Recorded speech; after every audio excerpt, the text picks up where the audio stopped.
शाहजहांपुर भूमि विकास bank के block अध्यक्ष पद के नामांकन के दौरान बंडा ब्लॉक में जमकर हंगामा हुआ। तय समय के बाद रिटर्निंग अधिकारी ब्लॉक कार्यालय नहीं पहुंचे, जिससे प्रत्याशियों और उनके समर्थकों में भारी आक्रोश देखने को मिला। आरोप है कि एक खास प्रत्याशी को निर्विरोध जिताने की कोशिश की जा रही थी। अब प्रत्याशियों ने मामला कोर्ट तक ले जाने की बात कही। दरअसल आज बंडा ब्लॉक में भूमि विकास बैंक के अध्यक्ष पद के लिए नामांकन दाखिल किए जाने थे। इसके लिए सप्लाई इंस्पेक्टर और भूमि विकास बैंक के मैनेजर की रिटर्निंग ऑफिसर नियुक्त किया गया था। चुनाव कार्यक्रम के अनुसार सुबह 10 बजे से दोपहर 3 बजे तक नामांकन पत्रों की बिक्री और दाखिला होना था, लेकिन हैरानी की बात यह रही कि तय समय के दौरान कोई भी रिटर्निंग अधिकारी ब्लॉक कार्यालय नहीं पहुंचा। सुबह 10 बजे से ही कई प्रत्याशी और उनके समर्थक ब्लॉक परिसर में मौजूद रहे, लेकिन घंटों इंतजार के बाद भी नामांकन प्रक्रिया शुरू नहीं हो सकी। रिटर्निंग अधिकारियों के न पहुंचने पर प्रत्याशियों और समर्थकों ने नारेबाजी की और जमकर हंगामा किया। प्रत्याशियों का आरोप है कि जानबूझकर अधिकारी नहीं आए ताकि एक खास प्रत्याशी को निर्विरोध निर्वाचित कराया जा सके। मामले को गंभीरता से इस बात से बढ़ गई जाती है कि ब्लॉक से लेकर जिला स्तर तक के अधिकारी पूरे घटनाक्रम पर चुप्पी साधे रहे। इससे नाराज प्रत्याशियों ने अब न्यायालय की शरण लेने की घोषणा की है। अब देखना यह होगा कि प्रशासन इस पूरे मामले पर क्या रुख अपनाता है और क्या नामांकन प्रक्रिया को दोबारा पारदर्शी तरीके से कराया जाता है या फिर मामला अदालत तक ही पहुंचेगा। आज लोकतंत्र खत्म हो गया है। जैसे भूमि विकास बैंक के जो आज पर्चा भरे जाने थे और उनमें कोई भी अधिकारी जहां नहीं पहुंचा है, और बड़ी शर्म की बात है। हमने जोगी जी से अपील यही की है कि आप ये लोकतंत्र को बहाल रखें। जो भी प्रत्याशी लड़ना चाहता है उसे लड़ने दिया जाए, लेकिन अगर ऐसा होगा तो किसानों के सारे हक छीन लिए जाएंगे।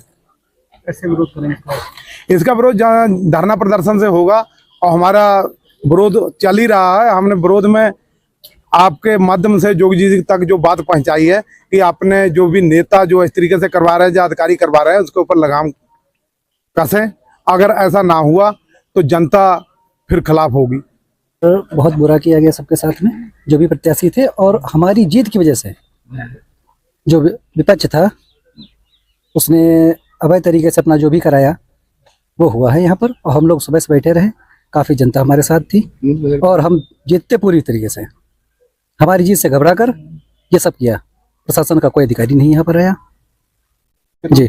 सूर्य, अब हम आपके माध्यम से न्याय चाहते हैं, और ये जो भी है तो आप देख सकते हैं हमारे साथ कितनी पब्लिक है।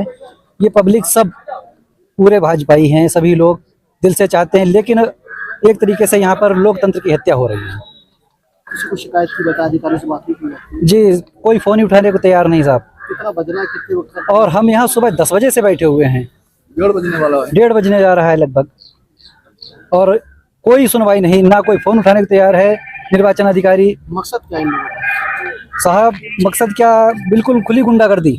2 बज रहे हैं, विरोध जितना चाहते हैं जी। विरोध कराना चाहते हैं। और हम पब्लिक के माध्यम से सरकार को सूचना देना चाह रहे हैं।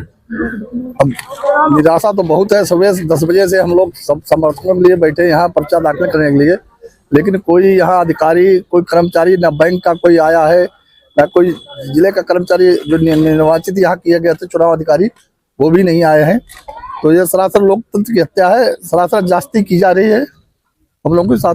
क्या सरकार से क्या मांग कर रहे हैं? सरकार से कहते हैं, सरकार से यही उम्मीद है कि न्याय होना चाहिए, है ना। चुनाव अवैध होना चाहिए। एक जबरदस्ती चुनाव कराना कोई लोकतंत्र में थोड़ी है कि जबरदस्ती किसी को पर्चा न जमा करने दिया जाए। आगे क्या रहेगा? आगे अब हम कोर्ट जाएंगे, तो कोर्ट में लेके जाएंगे, करेंगे, कुछ चुप थोड़ी बैठेंगे।